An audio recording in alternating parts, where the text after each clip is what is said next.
समुंदर के पास हो तो उसे देखकर खुश होना नहीं, उसकी गहराई को समझना सीखो।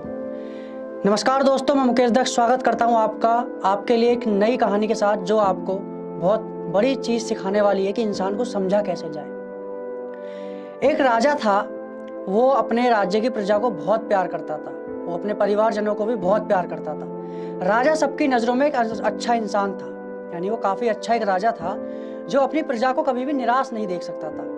वो बच्चों की तरह अपनी प्रजा का ध्यान रखता था, अपने परिवार वालों का भी, महलों में रहने का भी सबका ध्यान रखता था। सबकी नजरों में राजा बहुत अच्छा था, सब कुछ अच्छा चल रहा था। राजा के पास जो भी कोई छोटी मोटी परेशानी आती थी, वो अपने महल वाले लोगों को बता करके और उनसे लड़ लेता था। यानी कि मुसीबतों से वो लड़ना सीख चुका था, सिर्फ अपनों की मदद से।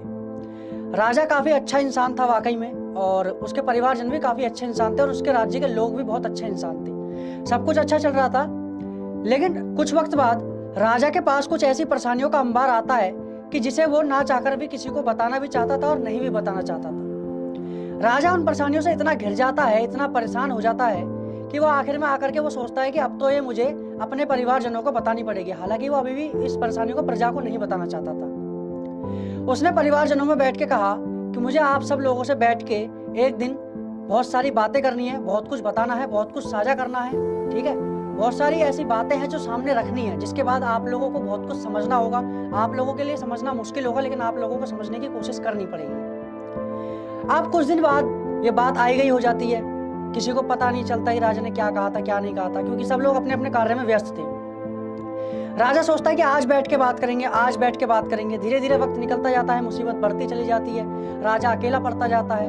अब वो इंतजार करता है कि कोई आके उससे पूछे कि क्या बात है, या फिर वो कब जाकर के सबके साथ बैठ के बात करे। ऐसा था कि राजमहल में सब लोग अपने अपने कार्य में व्यस्त होने लगे थे। कुछ फंक्शंस और कुछ उत्सव भी मनाए जा रहे थे, जिसके काम में सब व्यस्त होने लगे, और फिर इस बात के लिए वक्त ही नहीं मिला। लेकिन सबको ये बात पता नहीं थी, केवल राजा को पता थी, किसी को पता नहीं थी।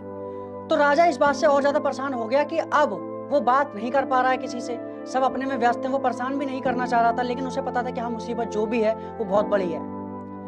अब इस तरीके से क्या हुआ कि राजा ने किसी से कुछ बोलना भी चाहा तो वो उसको नजरअंदाज कर देते थे। राजा को इस चीज पे थोड़ा अजीब लगा कि मैं कुछ बताना चाह रहा हूँ और लोग अपने कार्य में व्यस्त हैं। हालांकि उसने लोगों को गलत नहीं समझा, बट राजा जो है अब अकेला पड़ गया। उसके पास मुसीबत थी, उसके पास परेशानी थी, वो उसको साझा करना चाहता था।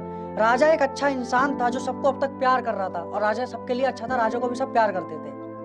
लेकिन जब वो मुसीबत आई और वो किसी को नहीं बता पा रहा था, राजा अकेलेपन में इतना परेशान हो गया कि जब वो अकेले रहता रात को भी, तो मुसीबत के बारे में सोचता, राजमहल के बारे में सोचता, प्रजा के बारे में सोचता, क्योंकि उसको पता थी कि मुसीबत क्या है, हालांकि और किसी को नहीं पता थी। अब सुनने वाला भी कोई नहीं, राजा और अकेला पड़ गया। राजा के व्यवहार में इस चीज से वो उसके दिमाग में जब घर करेगी तो राजा के व्यवहार में बदलाव आने लगा। अब वो बदलाव ऐसा कि राजा थोड़ा चिड़चिड़ा होने लगा, राजा उल्टे सीधे फैसले लेने लगा, राजा मतलब प्रजा को समझना कम करने लगा। तो क्योंकि राजा एक तरीके से पागल होने लगा, राजा को कुछ समझ नहीं आ रहा था कि क्या किया जाए। तो अब उसके इस व्यवहार से जो उसके अपने लोग थे या जो उसकी प्रजा थी, वो भी परेशान होने लगी। अब वो इस कदर परेशान होने लगे कि राजा उन्हें बुरा लगने लगा, राजा से उन्हें नफरत होने लगी, राजा के फैसलों से उन्हें मतलब नुकसान पहुंचने लगा। राजा मतलब प्रजा ये सोचने लगी कि राजा हमारा हित नहीं चाहता है, राजा अब तक तो प्यार करता था लेकिन अब ये क्या हो रहा है, राजा हमारे बारे में इतना सोचता था लेकिन अब ये क्या कर रहा है। तो लोगों ने इतनी सारी बातें तो सोच ली, उसकी गलत चीज, उसके गलत मतलब हथकंडे, उसके गलत फैसले, उसकी गलत व्यवहार, सब चीज को पर गौर कर लिया। लेकिन उसके पीछे कुछ दिन पहले उसने जो बात कही थी, वो बात अभी भी किसी के दिमाग में नहीं आ रही थी कि राजा ने कुछ दिन पहले सबसे एक बात कही थी, क्या उस बात पर विचार किया जाए। एक्चुअल में वो बात किसी के ध्यान में आई नहीं रही थी, और आ भी रही थी तो वो उसको नजरअंदाज कर रहे थे कि ऐसी कोई बात नहीं थी, राजा ही पागल हो गया है, राजा अब हमें मुसीबत में डाल रहा है, राजा अब हमारे लिए मुसीबत बन चुका है, राजा का कुछ इलाज करना पड़ेगा। अब क्योंकि राजा प्रॉब्लम क्रिएट कर रहा था, राजा परेशानी बन चुका था, क्योंकि राजा फैसले सही से नहीं ले पा रहा था। राजा को पता थी परेशानी क्या है, वो और भी काफी सारी परेशानी से घिरा पड़ा था।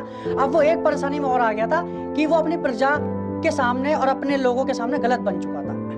राजा इस बात से और बौखला गया और पागल हो गया कि उसके पास कोई बैठकर बात करने वाला, उसका मंत्री कोई समझाने वाला, उसके परिवार वाला कोई उसको सुनने वाला, प्रजा उसको मार्गदर्शन करने वाली नहीं बनी। पब्लिक को लगा कि राजा है, राजा तो समझदार होता है, राजा तो बढ़िया होता है, राजा कभी फैसले गलत ले ही नहीं सकता। इस चीज में फैसले गलत लेने लगा, प्रजा को वो फैसले चुभने लगे। तब पब्लिक को लगा कि राजा जो है जानबूझ के ये सब कर रहा है, क्योंकि राजा है तो कुछ भी कर सकता है, राजा है तो इसकी मर्जी चलती है, इसलिए सब कुछ कर रहा है, इसलिए हमें परेशान कर रहा है, इसे मजा आ रहा है ऐसा करने में, ये हमें बर्बाद करना चाहता है।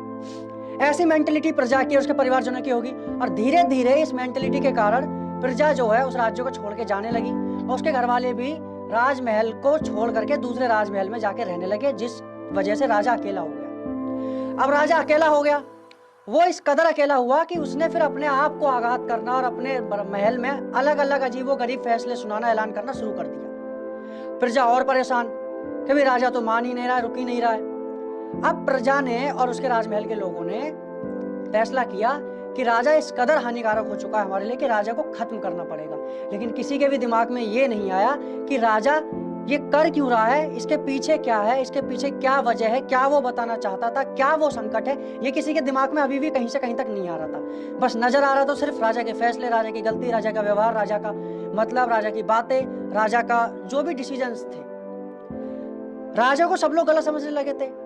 राजा भी एक्चुअल में गलत था, क्योंकि राजा डिसीजन सही नहीं ले पा रहा था। ऐसे में लोगों ने फैसला लिया कि राजा को खत्म करना पड़ेगा, और एक रात प्रजा ने और उसके घर वालों ने मतलब महल वालों ने मिलकर के फैसला लिया कि राजा को खत्म कर दिया जाएगा, और एक रात राजा को खत्म कर दिया जाता है। अब लोग सोचते हैं कि राजा से हमने निजात पा लिया है, राजा को हमने खुद से अलग कर दिया है, तो हम परेशानी से बच गए हैं। हुआ भी ऐसा ही, लोगों को सुकून मिलने लगा, वो अपने आप में व्यस्त रहने लगे, अपने लाइफ में पहले जैसे हो गई, अपने काम में और इस चीज में व्यस्त हो गई। अब महल में भी जो परिवार वाले लोग थे वो भी अब राजमहल को चलाने लगे और वो व्यस्त हो गए। लेकिन जैसा कि सिर्फ राजा को पता था कि असल घटना, असल जो मुसीबत थी वो कुछ और थी। असल मुसीबत जो थी वो राजा नहीं था। राजा को तो असल मुसीबत पता थी जो वो बताना चाहता था, बट किसी ने उसकी सुनी नहीं। राजा खुद मुसीबत बन गया, तो उन्होंने सोचा कि राजा को हटाओ, मुसीबत खत्म। राजा हट गया तो मुसीबत खत्म, लेकिन ऐसा हुआ नहीं।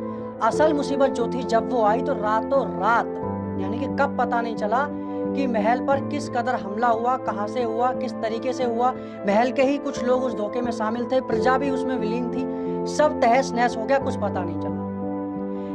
जब जो कुछ लोग बचे तब उन लोगों को पता चला कि राजा के अंदर बहुत कुछ भरा पड़ा था जो वो बताना चाहता था, और वो हमें यही सब बताना चाहता था, सचेत करना चाहता था, हमें अवेयर करना चाहता था, हमारा ख्याल रखना चाहता था, और वो अपना दिमाग शांत करके अच्छे फैसले लेना चाहता था। वो फैसले नहीं ले पा रहा था, इसलिए वो हम सबकी मदद चाहता था, इसलिए वो हम सबके साथ बैठना चाहता था। लेकिन अब पछतावे क्या हो गए जब चिड़िया चुग गई खेत। छोटी सी कहानी है, पर सीख दोस्तों ये देती है कि समुद्र के पास बैठे हो तो उसको देखकर खुश मत हो, उसके अंदर की गहराई को समझो, उसको समझो। समुद्र में जब तूफान आता है तो सिर्फ उसके ऊपर की लहरें हमको दिखती है जो हिल रही होती है, तो हमें लगता है कि समुद्र हलचल कर रहा है, लेकिन असल में समुद्र नीचे से बहुत शांत होता है। वो प्यार उसका समुद्र के अंदर भरा हुआ होता है। राजा के अंदर प्यार पूरा का पूरा भरा हुआ था, लेकिन लोगों ने उसको गलत समझ लिया था कि हमें ये बर्बाद करना चाहता है। असल में राजा के अंदर जो शांति थी वो समुद्र के अंदर की शांति थी, लेकिन ऊपर की जो उथल पुथल थी, जो उसका व्यवहार था, वो बस समुद्री ऊपरी उथल पुथल थी। लोगों ने वो ऊपरी उथल पुथल तो देख ली, लेकिन अंदर की गहराई नहीं समझनी चाहिए, नहीं उस पर ध्यान दिया, उसको इग्नोर किया। वो दिखती ही नहीं है किसी को। समुद्र के नीचे कितनी शांति है वो किसी को नहीं दिखते, समुद्र के नीचे कितने अच्छे पेड़ पौधे वो किसी को नहीं दिखता, समुद्र के ऊपर का कचरा और उसकी उफान मारती हुई लहरें सबको दिख जाती है। तो छोटी सी कहानी है, यही सीख देती है कि इंसान को समझना परखना सीखें। मुसीबत के वक्त उससे बात करना, उसके पास बैठना, उससे बातें साझा करना, उसके मन से बातें बाहर निकलवाना सीखें। अगर वो गलत फैसला ले रहा है, आपको हानि पहुंचा रहा है, तब भी उसको समझने की कोशिश करें। तब भी वो अगर नहीं कुछ बात बन रही है तो उसको प्यार से समझाएं, उसे रास्ता बताएं, उसे रास्ता दिखाएं। इसी के साथ मैं आपसे विदा लेता हूं, और अगर आपने चैनल को सब्सक्राइब नहीं किया है तो सब्सक्राइब कर दीजिए। इस तरीके की मोटिवेशनल और समझदार भरी कहानियां हर हफ्ते 2 आपको मिलती रहती हैं। इसी के साथ मैं आपसे विदा लेता हूं। नमस्कार।